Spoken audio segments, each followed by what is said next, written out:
मैं अंजुल अग्रवाल सरव एजुकेशन से। आज हम माइक्रो इकोनॉमिक्स 11th स्टैंडर्ड का नया चैप्टर स्टार्ट कर रहे हैं, थ्योरी ऑफ डिमांड। इस चैप्टर में बेसिकली हम एक कंज्यूमर की डिमांड को समझने की कोशिश करेंगे। हम अब तक क्या समझते हैं कि इकोनॉमिक्स में चाहे एक कंज्यूमर है, चाहे एक प्रोड्यूसर है, कोई भी है, वो बेसिकली जब भी अपनी डे टू डे लाइफ में डील करता है तो उसके पास जो रिसोर्सेज होते हैं, से मनी, कुछ भी, जो भी उसके पास रिसोर्सेज होते हैं वो क्या होते हैं? स्कार्स होते हैं। लेकिन जो उसकी वांट्स होती हैं या फिर जो उन रिसोर्सेज के यूजर्स होते हैं वो क्या होते हैं? अनलिमिटेड होते हैं। हाँ, तो बेसिकली इसकी वजह से प्रॉब्लम ऑफ चॉइस अराइज होती है। लाइक फॉर एग्जाम्पल कि अगर आपके पास 100 रुपए का नोट है, राइट, एंड आप मार्केट में जा रहे हो स्नैक्स लेने, आपके पास अनलिमिटेड ऑप्शंस है। आप चिप्स लेना चाहते हो, चिप्स में 100 प्रकार के ऑप्शंस है। कुकीज़ लेना चाहते हो, कुकीज़ में 100 प्रकार के ऑप्शंस है। केक लेना चाहते हो, केक में 100 प्रकार के ऑप्शन। तो बेसिकली आप thousands and thousands of options में से चूज करके अपने 100 रुपीज़ को स्पेंड करने वाले हो। तो बेसिकली एक कंज्यूमर ये प्रॉब्लम ऑफ चॉइस से कैसे डील करता है, इसके बारे में हम थोड़ा पढ़ चुके हैं। क्या क्या हमने पढ़ा है कि अपने टेस्ट एंड प्रेफरेंसेस को ध्यान में रखता है, जैसे कि मुझे चिप्स ज़्यादा पसंद है, मुझे चॉकलेट ज़्यादा पसंद है ना। और अपने बजट को ध्यान में रखता है, मेरे पास 100 रुपये, इसमें यही चीज़ें आ सकती हैं। या फिर मार्केट के जो प्राइजेज है उसकी भी तो कंज्यूमर ध्यान में रखता है ना बात, कि अच्छा इस चीज़ का प्राइस इतना है, इस चीज़ का प्राइस इतना है, इस चीज़ का प्राइस इतना है। ऐसे कुछ फैक्टर्स के बारे में हम पिछले चैप्टर्स में डिस्कस करके आए हैं कि कंज्यूमर बेसिकली अपनी चॉइसेस कैसे कर रहा है। इस चैप्टर में हम एक कंज्यूमर के डिमांड की बात करने वाले हैं कि कंज्यूमर की डिमांड क्या है। हाँ, कि कंज्यूमर का जो डिमांड करने का बिहेवियर है हम उसको कैसे समझ सकते हैं, कंज्यूमर की डिमांड कहते किसे हैं। इन टॉपिक्स के बारे में हम इस चैप्टर में समझने वाले हैं। तो शुरू करते हैं। सबसे पहला हमारा सवाल क्या है? What is demand? डिमांड क्या है? हम क्या बोलते हैं, क्या समझते हैं कॉमन लाइफ में डिमांड को? क्या मांगे हमारी डिजायर्स, हमारी वांट्स। यार मुझे मोटरसाइकिल चाहिए, मुझे स्मार्टफोन चाहिए, मुझे कपड़े चाहिए, सब मेरी डिमांड है। मगर इकोनॉमिक्स में हम इस तरीके से कभी बात नहीं करेंगे कि जो भी आपकी डिजायर है वो आपकी डिमांड है। इकोनॉमिक्स में आपकी सिर्फ, ध्यान दें, इकोनॉमिक्स में आपकी सिर्फ वही डिजायर्स डिमांड में कन्वर्ट होंगी जिनको आप खरीदने की परचेजिंग पावर भी रखते हो। कंज्यूम करने के लिए आपके पास मनी फैक्टर भी है। क्या कहना चाहती हूँ मैं इस बात से? फॉर एग्जाम्पल आपकी इच्छा है कि आपको मोटरसाइकिल लेना है जो कि फॉर एग्जाम्पल 5 लाख रुपीज़ का है, राइट। लेकिन अभी आपकी पॉकेट में सिर्फ 10,000 रुपीज़ और आप कह रहे हो कि यार मेरी डिमांड है, मैं इकोनॉमिक्स में, मेरी इकोनॉमी में मैं डिमांड क्रिएट कर रहा हूँ मोटरसाइकिल की। नहीं, आपके सिर्फ डिजायर से इकोनॉमी में डिमांड क्रिएट नहीं होगी। डिमांड इकोनॉमिक्स में तब क्रिएट होगी जब आपके पास अपनी डिजायर को बैकअप करने के, अपनी डिजायर को पास लाने के क्या है, पैसे भी हैं। सिंपल शब्दों में हमने डिमांड को कैसे डिफाइन किया कि ऐसी डिजायर्स या ऐसी वांट्स जो बैक्ड अप है किससे? परचेजिंग पावर से। बहुत सिंपली हमने समझा कि बेसिकली डिमांड क्या होता है। अब अगर मैं आपको एक कॉमन एग्जाम्पल से हम समझने की कोशिश करेंगे कुछ और टर्म्स जो कि थोड़ा सा बच्चे कंफ्यूज हो जाते हैं कि इसमें डिमांड और क्वांटिटी डिमांडेड में, यार एक ही तो बात है ना कि यार मैं किसी चीज़ की डिमांड कर रहा हूँ या मैं किसी चीज़ की क्वांटिटी मांग रहा हूँ, एक ही तो बात है। फर्क क्या है? बेसिकली ये कंफ्यूजन होता है। अच्छा, कोई बात नहीं, हम इन दोनों टर्म्स को कैसे एक एग्जाम्पल के थ्रू समझेंगे। देखो, मैं आपके आगे कुछ फिगर्स रखती हूँ, कुछ रेट्स रखती हूँ। आप आइसक्रीम खा रहे हैं, ठीक है, आइसक्रीम की हम बात कर रहे हैं, आइसक्रीम की डिमांड के बारे में हम बात कर रहे हैं। आइसक्रीम जब 10 रुपीज़ की है तो उसके 10 पीसेस डिमांड किए जा रहे हैं, ठीक है। आप 10 पीसेस मांग रहे हो, क्या मुझे 10 रुपए की आइसक्रीम है, 10 दे दो। जब आइसक्रीम 20 रुपीज़ की हो गई तब आप सिर्फ 8 आइसक्रीम्स ही मांग रहे हो कि यार 8 ही दे दो। जब आइसक्रीम और महंगी हो गई एज इन 30 रुपीज की हो गई, तब आप कितनी आइसक्रीम्स मांग रहे हो? आप बोल रहे हो यार 5, ओनली 5। अब यहां से हमें क्या टर्म समझना है, डिमांड क्या है और क्वांटिटी डिमांड के बेसिकली फर्क क्या है इन दोनों टर्म्स में। जब हम जितने भी हमारे पास प्राइजेस गिवन है और उनके साथ जो भी क्वांटिटीज डिमांड हो रही है एज अ होल बात कर रहे हैं, तब हम बात कर रहे हैं डिमांड की। यानी कि डिफरेंट प्राइजेस पे डिफरेंट क्वांटिटीज की जब हम बात कर रहे हैं, तब हम किसकी बात कर रहे हैं? डिमांड की। कि डिफरेंट प्राइजेस के साथ क्या क्या क्वांटिटीज डिमांडेड हैं, हम किस चीज़ की बात कर रहे हैं? डिमांड की। लेकिन जब हम क्वांटिटी डिमांडेड की बात करेंगे, तब हम कैसे बात करेंगे? अच्छा, 10 रुपए पे कितनी आइसक्रीम्स मांगी हैं? 10। 20 रुपए पे कितनी आइसक्रीम्स मांगी हैं? 8। जब हम एक पर्टिकुलर प्राइस के साथ एक पर्टिकुलर क्वांटिटी की बात कर रहे हैं, एक पर्टिकुलर प्राइस पे कितनी क्वांटिटी डिमांड हो रही है, जब हम उसकी बात करेंगे, तब हम बात कर रहे हैं क्वांटिटी डिमांडेड की। लेकिन जब हम जितने भी हमारे पास प्राइजेस प्रिवेलिंग है और जितने भी उसके बिहाफ पे उसके साथ हमारी क्वांटिटीज डिमांडेड है, उसको हम एज एन होल क्या बोल रहे हैं? डिमांड। तो बेसिकली हमारी बुक इसे डिफाइन कैसे कर रही है? Quantity demanded is the quantity, a particular quantity demanded in relation to a particular price. जबकि हमारी बुक डिमांड को कैसे डिफाइन कर रही है? Demand is all the quantities demanded in relation to all the prices। समझ पा रहे हैं हम बेसिकली कि बात यहाँ पर क्या हो रही है, क्या फर्क है क्वांटिटी डिमांडेड में और डिमांड में। और भी हम इन दोनों टर्म्स को समझने की कोशिश करेंगे जब हम इनके स्केड्यूल्स की बात करेंगे या शिफ्ट की बात करेंगे इस चैप्टर में आगे जाके। एक बेसिक आइडिया हमें हो गया है कि क्वांटिटी डिमांडेड क्या है और डिमांड क्या है। अब हमें जो ये डिमांड को स्टडी करना है, हमारा बेसिकली मुद्दा क्या है? चीज़ों को समझना है इकोनॉमिक्स में कि डिमांड कैसे हो रहा है, क्या हो रहा है, बिहेव कैसे करेगा। तो डिमांड को स्टडी करने के लिए हमें कुछ ना कुछ तो चाहिएगा, कोई मॉडल, कोई ग्राफिकल रिप्रेजेंटेशन, कोई स्केड्यूल, कुछ ना कुछ तो चाहिएगा ना। हाँ, तो कुछ टूल्स होंगे हमारे पास डिमांड को स्टडी करने के लिए। सबसे पहले हम स्टार्ट कर रहे हैं किससे? डिमांड स्केड्यूल से। डिमांड स्केड्यूल बेसिकली क्या है? डिमांड स्केड्यूल एक टेबुलर रिप्रेजेंटेशन है जिसमें आपके कुछ प्राइजेस होंगे और कुछ क्वांटिटीज गिवन होंगी उनके ऑल्टरनेशन में, उनके कंपैरिजन में कि इतने प्राइस पे इतनी क्वांटिटी। फॉर एग्जांपल, एक लड़का है, राइट, वो आइसक्रीम्स डिमांड कर रहा है या चॉकलेट्स डिमांड कर रहा है। चलो चॉकलेट्स लेते हैं। चॉकलेट्स डिमांड कर रहा है। जब चॉकलेट्स 10 रुपीज़ की हैं, तब वो कितनी चॉकलेट डिमांड कर रहा है? 50। अब चॉकलेट्स का प्राइस बढ़कर 10 से 20 हो गया। उसने क्या किया? जैसे प्राइस बढ़ा, अपना उसने क्या किया? डिमांड को रिड्यूस कर दिया। बोला यार महंगी हो गई, ये चीज़ कम खरीदते हैं। हाँ, तो प्राइस कहाँ चला गया? 10 से 20 पे। और उसका जो कंजम्पशन है, क्वांटिटी डिमांडेड है, पहले वो 50 थी, लेकिन अब क्वांटिटी डिमांडेड कितनी हो गई? 40 हो गई। और क्या हुआ? और प्राइस महंगा हो गया। जो चीज़ 20 की थी अब वो 30 की हो गई।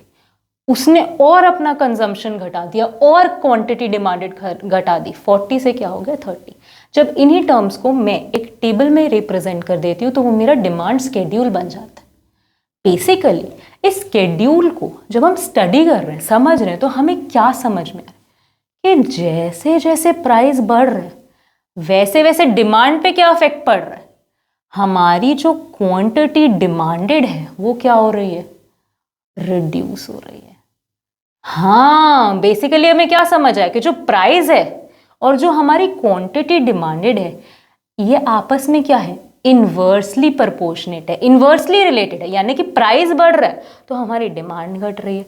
डिमांड कब बढ़ सकती है? जब हमारा प्राइस घटेगा। इसका एक एग्जाम्पल हम अपनी कॉमन लाइफ में आजकल देख सकते हैं। आजकल बड़ी सेल्स चल रही हैं ऑनलाइन सभी शॉपिंग साइट्स पे, क्योंकि दिवाली आने वाली है ना। बिग बिलियन डेज चल रहे हैं। मिंत्रा पे फेस्टिव सेल चल रहा है, राइट।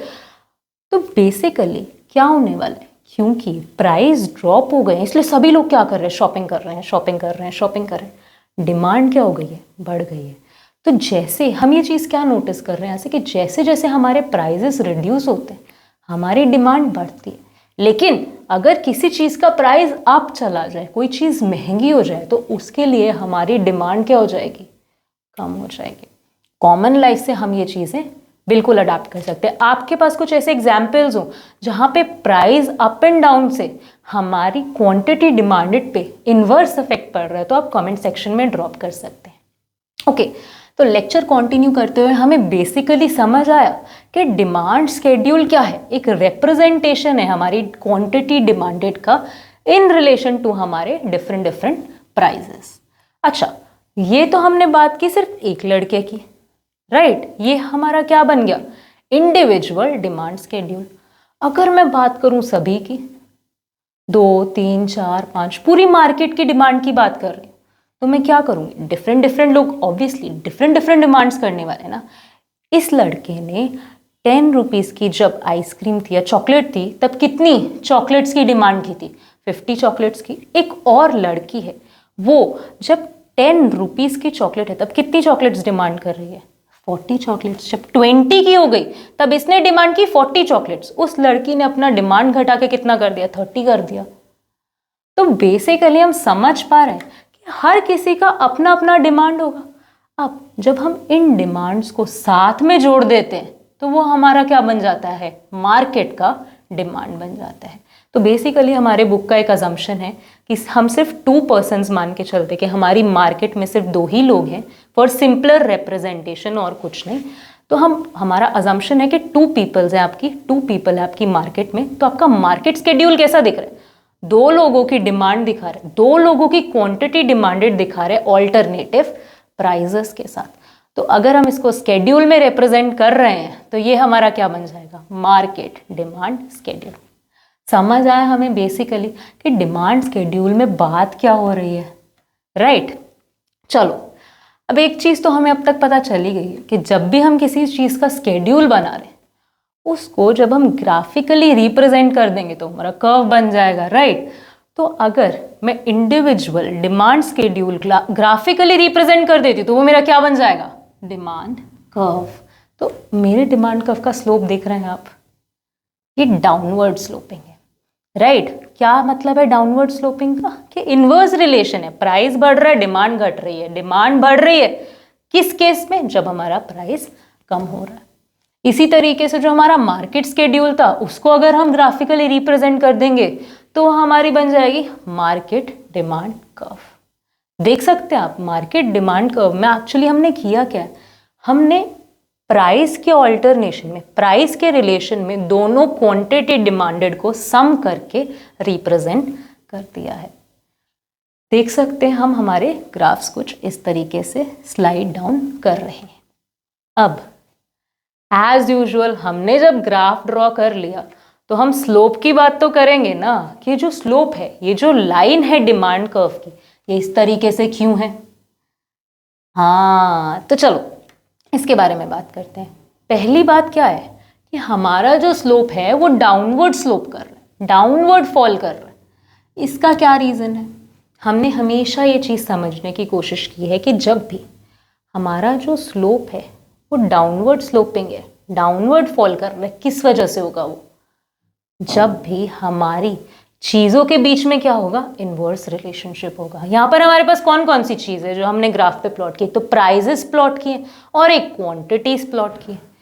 अब ये जो हमारी क्वांटिटी डिमांडेड है और प्राइस है, ये आपस में क्या है, इनवर्सली रिलेटेड है ना, यानी कि एक चीज़ बढ़ रही है तो दूसरी चीज़ घट रही है कि नहीं घट रही। इस वजह से दिस इज द रीज़न जो हमारा ग्राफ है वो क्या करेगा, डाउनवर्ड स्लोप करेगा। स्लोप बनेगा कैसे, वही सेम जैसे हमेशा बनता है कि जो प्राइस में चेंज आ रहा है अपॉन जो क्वांटिटी में चेंज आ रहा है। हाँ, बेसिकली हम क्या कर रहे हैं, हम डिफाइन कर रहे हैं कि ये हमारे प्राइजेज हैं। प्राइस कितना चेंज हुआ, 10 से 20 का चेंज हुआ, 10 चेंज आया है ना, और हमारी क्वांटिटी कितनी चेंज हुई, 50 से 40 की चेंज हो गई। इधर कितने का चेंज आया, 10 का चेंज आया। हाँ, तो बेसिकली 10/10 हमारा स्लोप कैसे बन रहा है, प्राइस में चेंज अपॉन क्वांटिटी में चेंज, ये क्या है 1। अच्छा, आप ऑब्जर्व करोगे कि जितने भी पॉइंट्स आपको गिवन है इसका जो रेशो है, यानी कि इसका जो स्लोप है वो क्या है, कांस्टेंट है। हमेशा रेशियो क्या बनने वाला है, 1, क्योंकि अगला चेंज क्या है 20 to 30, फिर से 10 यूनिट्स का चेंज है। और यहाँ पर कितना चेंज है 40 to 30, यहाँ भी कितना चेंज है 10 यूनिट्स का। तो हम बेसिक बात क्या समझ रहे हैं कि ड्यू टू हमारा जो रेशो है वो कांस्टेंट है, इसीलिए जो हमारा डिमांड कर्व है उसका शेप कैसा है, स्ट्रेट लाइन। हाँ बिल्कुल समझ आ रही है हमें बात कि स्ट्रेट लाइन स्लोप्स हमारे किस केस में बनते हैं, जब हमारी जो रेशोज होती हैं, जब हमारा जो स्लोप होता है वो कांस्टेंट होता है through out all the points. बिल्कुल समझ आ गई है हमें इतनी बात कि स्लोप हमारा इस शेप में क्यों है, और क्या समझ आया हमें कि हमारा जो स्लोप है वो डाउनवर्ड स्लोपिंग क्यों है। बिल्कुल समझ आई हमें स्लोप के बारे में इतनी बात। अच्छा, एक हम यहाँ पे छोटी सी चीज़ जो हम छोड़ कर चल रहे हैं वो ये है कि ये जो स्लोप है क्या ये हमेशा इसी शेप में बनेगा, क्या हमारी जो डिमांड है वो उसका जो स्लोप है क्या वो हमेशा कांस्टेंट रहने वाला है, एज इन प्राइस और क्वांटिटी में एक पॉइंट पर चेंज आ रहा है, आपके क्या सभी पॉइंट्स पे उतना ही चेंज आने वाला है। इनके बारे में हम आगे चैप्टर्स में बात करेंगे जब हम इलास्टिसिटी समझेंगे और चीज़ें समझेंगे डिमांड के बारे में। पर बेसिकली फिलहाल हमने जो ग्राफ ड्रॉ किया है इसे हम कह सकते हैं कि डिमांड में क्या है, एक लीनियर रिलेशन है, यानी कि जो इसका स्लोप है बेसिकली वो कांस्टेंट बन रहा है, एज इन कि जितना चेंज डिमांड में आ रहा है और प्राइस में आ रहा है, जितना चेंज आपकी प्राइस में आ रहा है एक पॉइंट से दूसरे पॉइंट तक, जितना चेंज आपकी क्वांटिटी डिमांडेड में आ रहा है एक पॉइंट से दूसरे पॉइंट तक, थ्रू आउट द ग्राफ वो चेंज जो है वो कांस्टेंट है, उसका जो रेशो यानी कि हमारा जो स्लोप है वो क्या है, कांस्टेंट है। तो बेसिकली सिंपली पुटिंग हम अपने डिमांड कर्व के स्लोप को यहाँ पर किस तरीके से रिप्रेजेंट कर रहे हैं, change in price that is delta P upon change in quantity demanded that is delta Q. अच्छा, यहाँ पर आप नोटिस कर रहे हैं माइनस का साइन भी है, this represents the inverse relationship, क्योंकि हमारा जो प्राइस है और जो क्वांटिटी डिमांडेड है इनके बीच में इनवर्स रिलेशनशिप है, इसीलिए यहाँ पर ये नेगेटिव साइन ऐड हो गया है। हम बिल्कुल समझ गए हैं कि बेसिकली डिमांड क्या होती है, क्वांटिटी डिमांडेड की हम कब बात कर रहे हैं, और डिमांड स्केड्यूल, डिमांड कर्व, ये क्या है, टूल्स हैं डिमांड को समझने के लिए, राइट। अच्छा, अब अगर मैं आपसे एक सवाल पूछूं कि आपकी जो डिमांड है ये किन किन फैक्टर्स की वजह से अफेक्ट होगी, हाँ नेक्स्ट लेक्चर में हम इन्हीं फैक्टर्स के बारे में बात करेंगे और डिमांड को और समझने की कोशिश करेंगे। मिलते हैं नेक्स्ट लेक्चर में, तब तक के लिए have a good day, keep learning.